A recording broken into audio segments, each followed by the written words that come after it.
magaalada Cape Town ee dalka Koonfur Afrika ayaa maanta loogu dhawaaqay urur cusub oo dhalinyaro ay ku midaysan yihiin dhalinyaro laga soo kala xulay guud ahaan qaybaha kala duwan ee dhalinyarada ee ku nool dalka Koonfur Afrika. Dhalinyaradani ku midaysan ururkani ayaa si lacag la'aan ah ugu shaqayn doona bulshada Soomaaliyeed isla markaana ay ka caawin doonaan fududeynta sharciga, turjumaanada maxkamadaha, isbitaalada iyo doodista xuquuqda muwaadiniinta Soomaaliyeed ee dilalka iyo dhaca bareerka loogu geysto gudaha dalka Koonfur Afrika. Ugu horeyn kulanka waxaa ka hadlay gudoomiyaha ururka Somali Youth Revival Recognition Abdullahi Maxamed Ali oo ka hadlay ahmiyadda iyo asaaska ururka wuxuuna ku nuuxnuuxsaday baahida loo qabo guddi u dooda xuquuqda Soomaalida oo maalin cad dhac loogu geysto dalkani.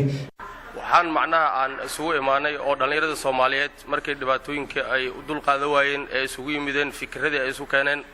waxa ka soo baxay fikradaas in macnaha dhalinyarada Soomaaliyeed ay isku timaado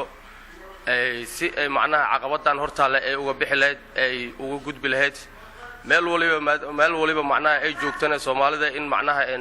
gruubkan galabta meeshan lagu aasaasay ilaa in muddo soo socday ee muhiimadiisu ay tahay in meeshan galabta loo dhawaaqo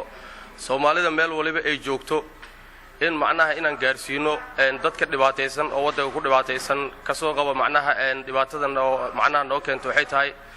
waddankan aan ku noolnahay ilaa in muddo aan ku noolnahay waddankan haddii macnaha sharciga dhinaciisa caqabadan nooga timaado businesska xaqiisa caqabad fara badan nooga timaado dadkii macnaha waa la iska dilaa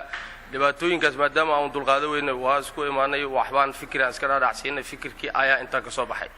intaasi kadib waxaa hadallo kooban israacsaday maamulka ururka oo goobjoog ka ahaa xafladda isla markaana ay qaarkood ku dheeraadeen marxaladda laga soo maray asaaska ururka iyo shaqada culus ee sugayso dhalinyarada Soomaaliyeed ee ku dhaqan dalkani Koonfur Afrika. qabanayo horaa loo soo sheegay mar raba inaan ku sii dheeraado ururkan si markuu horeyso ma ahan urur faa'iido doon ah waa urur wax loogu qabanayo danyarta Soomaaliyeed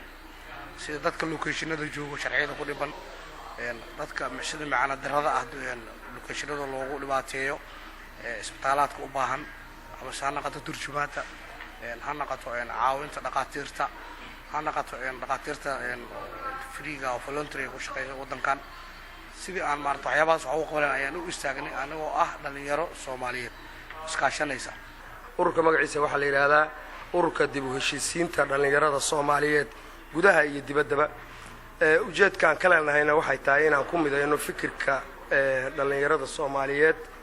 iyo inaan wax uga qabanno caqabadaha hortaagan ku saabsan dhan kasta ha ahaato tan muxuu ahaato waxbarashada ha ahaato tan immigrationada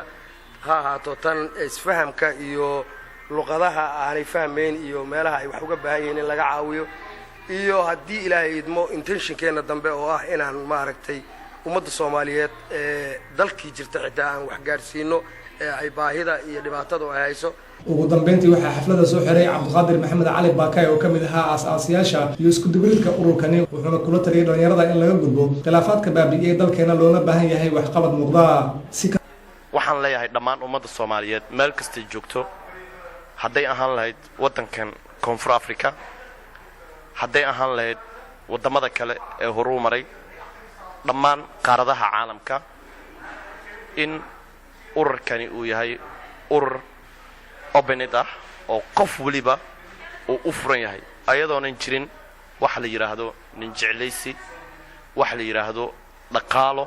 aan nahay mutadawiciin Soomaaliyeed oo u istaagay inay walaalahood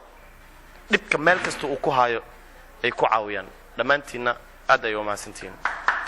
si kastaba ha ahaatee ururkani ayaa lagu fadhiyaa difaaca iyo horumarinta xuquuqda Soomaalida ku dhaqan dalka Koonfur Afrika iyadoo ay jiraan ururo kale oo u shaqeeya siyaabo kala duwan kuwaas oo qaarkood iminka ay u muuqdaan kuwa daalan. Maxamed Musan Nuur, Universal TV, South Africa.